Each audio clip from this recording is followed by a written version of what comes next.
All right, guys. Increased Alabama bass sightings in Virginia, obviously parts of North Carolina, Virginia, and potentially even West Virginia. All that rising water, all that flood stage events that we've had this year, multiple high water events in a lot of our river systems has probably contributed to this factor that now you're starting to see sightings and catches are being published of Alabama bass increasing their range coming up from North Carolina.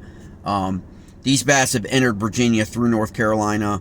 Most of it started on the border with border lakes, and then obviously a lot of river systems actually feed those lakes, and then they've begun to make their way up into creeks and tribs and all of those river systems. So just pay real close attention to what you're catching. You can go into our community Discord, as well as here on YouTube in the post section, and see pictures of Alabama bass, what to look for, the differences between Alabama bass, spotted bass. Back in 2021, the state of Virginia authorized the elimination of the Alabama bass, which basically means they want anglers to remove those Alabama bass from the river system. Don't throw it back, because they are they have proven to be absolutely invasive and absolutely detrimental, especially to our smallmouth, because they will outfeed, they will move, they will push smallmouth out, and then there are some species, obviously, that there's a hybridation issue with, and so we want our smallmouth, we want, you want your largemouth and your smallmouth to stay DNA, genuine and specific. Then you obviously want to limit these bass. Some people are into it. Some people like them because they produce rapidly. For me, they tend to be smaller fish anyway. It's not like dumping F1 Florida strain bass or something like that.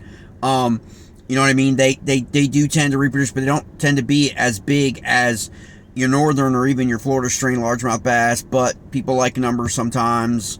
People, unfortunately, it's now a felony, I believe, or somewhere in or it might be a class 6 misdemeanor, or class 1 misdemeanor, for removing Alabama bass and taking them and transporting them somewhere else. So don't get caught with live Alabama bass in your live wells or anywhere on your person at the time. You want to take care of that during on the river, obviously, before you leave the river, if you're going to take that with you, if you're going to take the bass with you.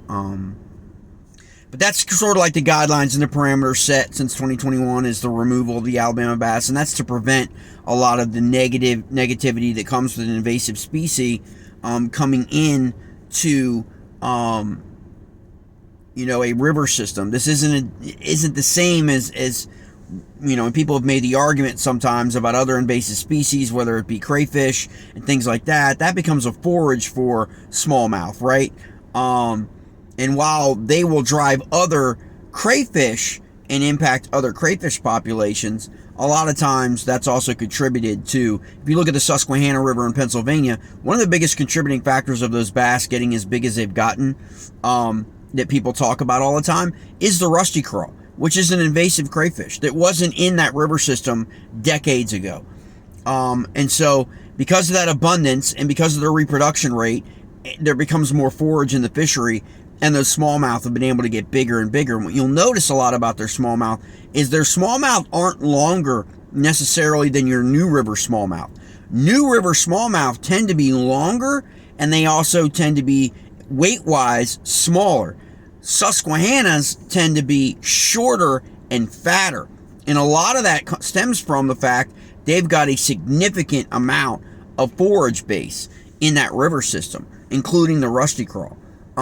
So not all invasive stories are the same.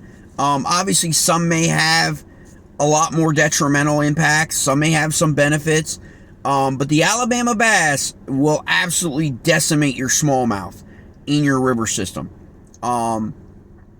And so we want to have them removed. That's why the implementation of Alabama bass bounties and things like that are coming online for anglers. whether it be gift cards, whether it be, compensation or whatever for the removal of Alabama bass, because it is that important.